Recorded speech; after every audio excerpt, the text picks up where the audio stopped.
Hi, I'm Helen Shapiro. I'm an independent consultant.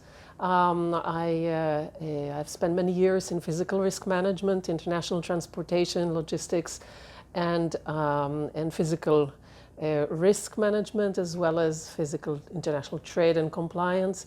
I work primarily with GDPR and data protection, and I'm a firm believer that cyber and data protection are crucial to the future of economy and culture.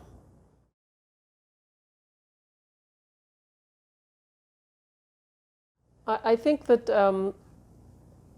it's not just Europe. I think that cybersecurity today is still remains a black box. It still remains an unknown for many people, and it has not yet become part of our collective consciousness. We have to make this more accessible. People have to develop the sense of cyber, if you wish. Like we have a real sense of risk in many things we do, in our private lives, in our public lives, but cyber remains a sort of very technical, very ephemeral kind of risk that we tend to sort of push on experts.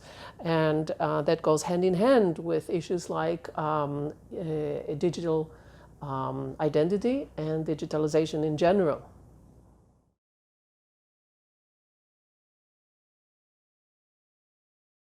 I think this is an interesting question because it is not just about regulation or over-regulation or under-regulation. We are talking about a real change in the way we exist. It's something that affects every little bit of our lives, the way we do payments online, the way that we have the digital identities, and the way that we incorporate innovation in general. There are different technologies that are more or less subject to vulnerabilities. There are a lot of legacy issues. So if you ask me what do we have to do from a political perspective, that's only one part of the question. And again, there are other experts in policy who can give you all kinds of answers. My take on it is that all of this costs money. Eventually, we are working in a capitalistic society. We have an economy that looks at the bottom line. We are not in a particularly good era, and every cent counts here. So and these things really cost money, and time, and people, and qualified people. And we cannot think in silos. All of it again costs money. So we are talking here about re-looking at the way we look at profits, at cost of doing business, in order to be to sustain our business activities, and to create a robust and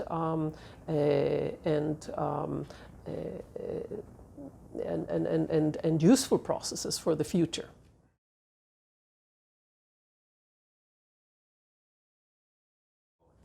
Okay, so this competition is fascinating because this is not just about cyber. This is, again, it's a very multidimensional, anti-silo, multidisciplinary exercise. And over the years, we've developed better scripts and better scenarios that are very complex, very nuanced, and demand the teams to show both their knowledge in terms of cyber policy and general policy mechanisms, processes, ways, rules of engagement, timelines, as innovation, all the arsenal that we have at our disposal. But not only that, but innovative ideas about cyber, which develops very quickly, and adjacent issues. And every scenario is different.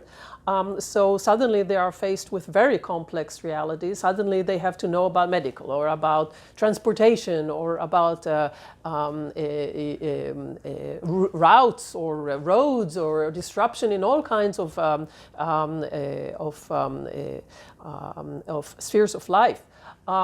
civil unrest, financial implications. It all ties in together, and this is why this is such a fascinating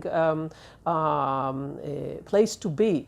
It really takes folks who come from different universities, who study different disciplines, and who have to get out of their comfort zone and look, and sometimes guesstimate, look for solutions that address issues in areas that they have absolutely no expertise in. But there is a common denominator, and you can still give good, sound advice, and you can still have the right methodology and mechanisms to have the language with which to talk about the problematics. The analysis you can bring to the table will be still valid. The recommendations you will bring to the fictitious panel of experts are going to be very useful. Now, teams that don't do that don't fare well. Teams that do that tend to get better as they come along in the competition. This year I find the level better than the previous years, which I think is a great thing, because it would be very sad if we were going to have less competence with the years. I think people look at the results of other years. They consult. It really fosters teamwork and collaboration between teams, participants and delegates. They stay in touch on social media. They follow each other, which is fantastic. And they all come from different cultures, and they take a hell of a lot back. And I think all of us judges and stakeholders, it's a very nurturing experience for us. We get to learn a lot from this competition as well.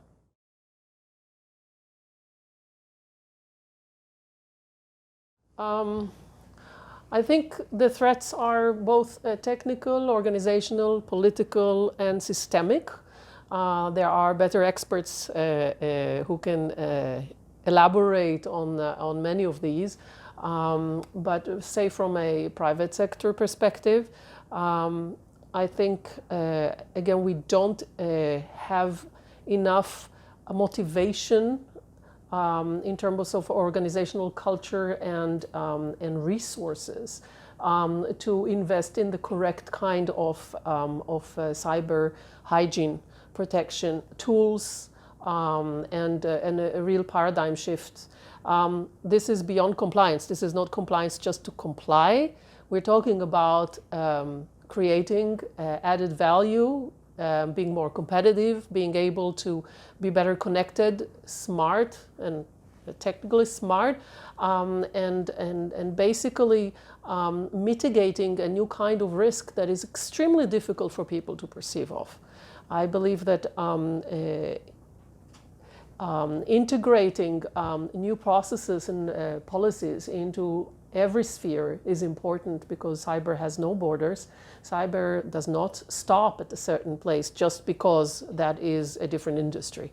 So we need to look at things from a more gestalt kind of a perspective.